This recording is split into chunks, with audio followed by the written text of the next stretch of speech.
জাতিসংঘের তদন্ত কিংবা জাতিসংঘের অধীনে তদন্ত কিংবা জাতিসংঘের সহায়তায় তদন্ত, জাতিসংঘের প্রতিবেদন, জাতিসংঘ কি বলেছে, এই বিষয়গুলো হাসিনা পরবর্তী সময় বিশেষ করে হাসিনা রেজিমের বিভিন্ন অপকর্ম বা গণহত্যার তদন্ত করতে ব্যাপকভাবে আলোচিত হচ্ছে। আমরা অনেকেই বুঝে না বুঝে বিভিন্নভাবে জাতিসংঘের তদন্তের কথা বলছি, কিন্তু না দর্শক, এই বিষয়ে আমরা কিছু জরুরি আলাপ তুলতে চাই এবং আপনারা এই বিষয়টা বুঝুন, মানুষকে বুঝান, ছড়িয়ে দিন, সচেতন হন। কারণ বাংলাদেশ কিভাবে চলবে, সরকার কিভাবে ডিসিশন নেবে, আপনার আমার জনগণের মতামতের উপর ভিত্তি করে হবে। এই সরকার নির্বাচিত সরকার না হলেও জনগণের অভিপ্রায়ের সরকার। অতএব আপনার আমার মতামত ইজ ভেরি ইম্পর্টেন্ট হিয়ার। তো এই বিষয়ে অনেক মিসকনসেপশন আমাদের রয়েছে। আমি প্রথমে প্রপোজিশন হিসেবে বলতে চাই, জাতিসংঘের তদন্ত এই বিষয়টা শেখ হাসিনা এবং আওয়ামী লীগকে বিশেষ সুযোগ করে দিতে পারে, সুবিধা করে দিতে পারে, বরং অনেক অপরাধের দায়মুক্ত করে দিতে পারে। এবং আমরা যেটা চাই, আপনারা যেটা চান, সহজ কথা দর্শক, আপনি কি চান একটু মন্তব্য করে জানান তো। শেখ হাসিনার কি হওয়া উচিত? উত্তর হচ্ছে আপনি চান শেখ হাসিনার ফাঁসি হওয়া উচিত। শেখ হাসিনার যাবজ্জীবন কারাদণ্ড আপনারা সন্তুষ্ট হবেন না, আমি জানি। আর শেখ হাসিনা যে অপরাধ করেছে তাতে 1000 বার শেখ হাসিনা ফাঁসি হতে পারে। এত বড় ভয়ঙ্কর অপরাধী ছিল, সাইকোপ্যাথ, সিরিয়াল কিলার, মারাত্মক অপরাধী। তা আমি তো সেটাই দেখতে চাই। কিন্তু শেখ হাসিনা এবং তার মিত্ররা চাইবে সেই পরিস্থিতি এড়ানোর, এবং জাতিসংঘের তদন্তের নামে এই ফাঁসির মতো পরিস্থিতি এড়ানো সম্ভব হবে বলে আমরা মনে করি। এই কারণে এই বিষয়ে আমাদের সতর্ক থাকতে হবে। হ্যাঁ, এটাও ঠিক যে আমরা আন্তর্জাতিকভাবে গ্রহণযোগ্য বিচার নিশ্চিত করব। এমন কোনো বিচার হাসিনার আমরা করব না যে বিচার এক পেশে, যেই বিচার আন্তর্জাতিকভাবে প্রশ্নবিদ্ধ হবে, এরকম বিচার আমরা করব না। আমরা আন্তর্জাতিকভাবে গ্রহণযোগ্য বিচার করব। এতে জাতিসংঘ বা বিভিন্ন ইন্টারন্যাশনাল কমিউনিটির এনগেজমেন্টকে আমরা চাই, কিন্তু কিভাবে চাই এই বিষয়টা আমাদের সতর্ক হতে হবে। জাতিসংঘের কোনো রিপোর্ট দেখলে আমরা খুব খুশি হই, যেমন 650 মৃত্যুর কথা বলছে, 10 পৃষ্ঠার একটা প্রাথমিক প্রতিবেদন এসেছে, শিশু হত্যার কথা বলছে, বল প্রয়োগ করেছে, মরণঘাতী অস্ত্র ব্যবহার করেছে আইন শৃঙ্খলা রক্ষাকারী বাহিনী, এই কথাগুলো বলছে, দ্যাটস রাইট। এগুলো কিন্তু তারপরে এগুলো দেখে আমাদের খুশি হওয়ার কোনো কারণ নেই। আমাদেরকে আমাদের জায়গা থেকে সচেতন হতে হবে। কারণটা কি দেখেন। এবং জাতিসংঘের মানবাধিকার কাউন্সিল চমৎকার চমৎকার কথা বলছে। যতই বলুক, আমাদের জায়গা থেকে আমাদেরকে সোচ্চার হতে হবে। কারণটা কি বুঝুন। প্রথমে বলি, যেহেতু আপনি আমরা সবাই হাসিনার মৃত্যুদণ্ড দেখতে চাই, ক্যাপিটাল পানিশমেন্ট, ডেথ পেনাল্টি আমরা চাই। এটা হচ্ছে আমাদের মনের আকুতি। যাবজ্জীবন কারাদণ্ডে বা আমৃত্যু কারাদণ্ডে আমরা সন্তুষ্ট হব না, এবং সেটা ন্যায় বিচারও হয় না ইসলামের দৃষ্টিতে, হাসিনা যে ভয়ানক গণহত্যা চালিয়েছে তাতে।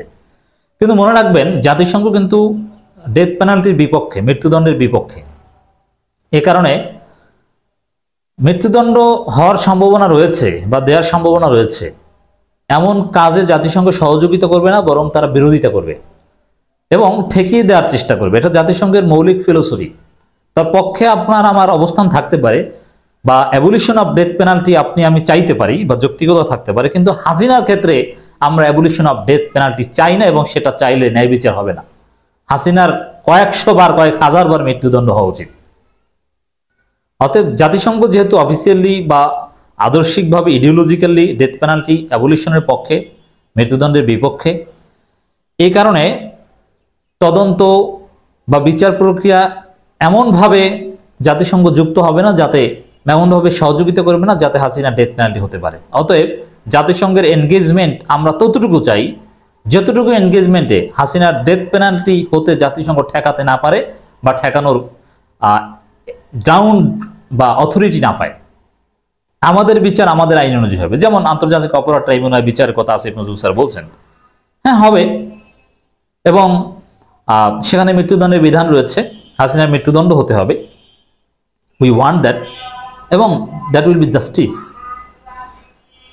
এরপরে দেখেন জাতিসংঘের যে তদন্ত, জাতিসংঘ তো পৃথিবীর বিভিন্ন দেশে গণহত্যা বা অনেক অপরাধ তদন্ত করেছে, কিন্তু সেগুলো আলোর মুখ দেখতে যথেষ্ট সময় লাগে। অত সময় আমরা অপেক্ষা করতে রাজি নই। আর হাসিনা যে অপরাধগুলো করেছে, এগুলো খুব অল্প সময়ের মধ্যেই তদন্ত করা সম্ভব। এটা একেবারেই চোখের সামনে। হাতে নাতে প্রমাণ, কয়েক মাসের মধ্যে বিচার করা সম্ভব।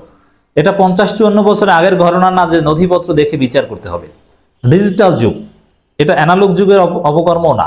সব কিছু ভিডিও ফুটেজ আছে, রেকর্ড আছে, কোথায় কি বলেছে, কোথায় কি হাসিনা নির্দেশ দিয়েছে, কাকে ফোনে গণহত্যা করতে বলেছে, কার নির্দেশ কি করেছে, এগুলো সব খুঁজে বের করা কয়েকদিনের ব্যাপার। অতএব বেশি অপেক্ষা করা সম্ভব নয় আমাদের পক্ষে। আর জাতিসংঘ যেহেতু মানবাধিকার বিষয়ে সিরিয়াস এবং তাদের অতি সিরিয়াসনেস অনেক ক্ষেত্রে অনেক অপরাধীকে দায় মুক্তি দিতে পারে।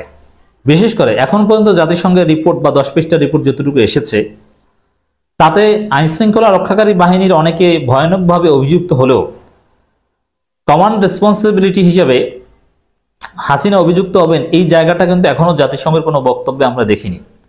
এবং আমাদের সন্দেহের একটা জায়গা, হাসিনা ক্ষমতায় থাকতে কিন্তু জাতিসংঘকে ওয়েলকাম জানিয়েছিল যে জাতিসংঘের অধীনে তদন্ত হোক, জাতিসংঘ আসুক, আমরা স্বাগত জানাবো। কেন বলেছে? হাসিনা জানে যে জাতিসংঘের অধীনে তদন্ত হলে হাসিনাকে গণহত্যার কমান্ডার হিসেবে অভিযুক্ত করাটা কঠিন হবে, কারণ জাতিসংঘের সীমাবদ্ধতা রয়েছে।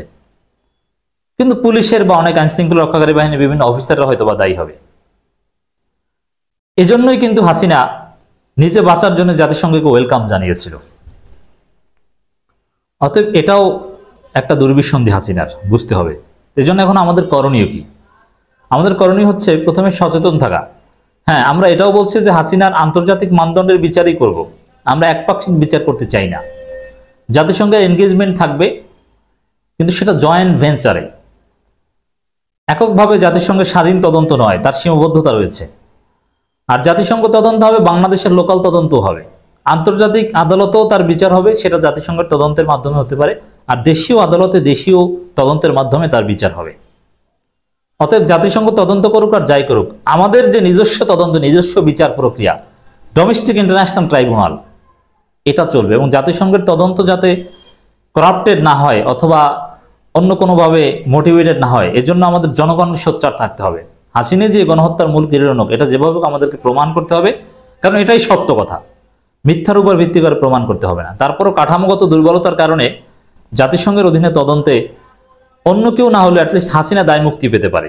এবং হাসিনা এখন চেষ্টা করবে, হাসিনা তো কোনো দেশপ্রেম নাই, ও চেষ্টা করবে নিজে যাতে অ্যাটলিস্ট গণহত্যার অভিযোগ থেকে বাঁচি, বাকি যারা পুলিশ চুরিশ ওদেরকে ধরিয়ে দিতে দ্বিধাবোধ করবে না। যাই হোক দর্শক, আমাদের করণীয় হচ্ছে জাতিসংঘের তদন্তের প্রেক্ষাপটে বা এই আলোচনায় যে জয়েন্ট ভেঞ্চারে তদন্ত হতে হবে, এবং আমাদের নিজস্ব যে তদন্ত স্বচ্ছ আন্তর্জাতিক মানের, হাসিনাকে আত্মপক্ষের সমর্থন দিয়ে, সেটাও নিশ্চিত করতে হবে। দেশীয় তদন্ত এগুলো চলবে। খুব দ্রুত সময়ের মধ্যে হাসিনার সর্বোচ্চ শাস্তি, মৃত্যুদণ্ড আমরা দেখতে চাই।